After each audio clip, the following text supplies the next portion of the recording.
Hello everyone. In this video I will show you how to create a macro which will tell us whether the file exists or not in a particular location. This is one of the simplest macro and one of the most easiest one. First I will create this macro with the name f exists, and in that I am going to mention this file name here in the parameter. It's a macro variable plus let file flag is equal to sysfunc. Sysfunc is the most common used function which we use here in all opening the data set and checking whether or closing the data set, or in the counting, or maybe to checking the format. Sysfunc is the most used inbuilt function we use here in the data set related queries and issues. File exists in the file name. If file flag is equal to 1, that means it exists. 0 is equal to no, then put the statement of file and this file name which we mentioned exists. Else put the file and file name does not exist.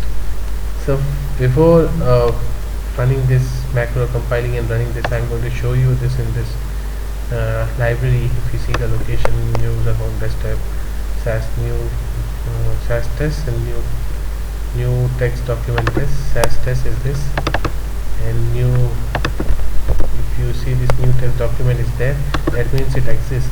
Now I will show you what the macro will print the message. First I will compile this macro. Once I compile this macro, it will take, and then once I give the location, then I invoke this macro giving this file path. Let's see what happens here. So it will say that file C user home SAS test new document test exists. That means it exists. If I give this like document, and then if I run that, it should give the file does not exist, because this type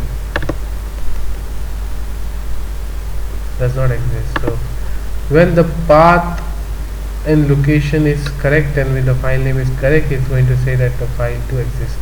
So you can use that in your work tasks. I hope you like this video. You can share with your friends and comments. Thank you.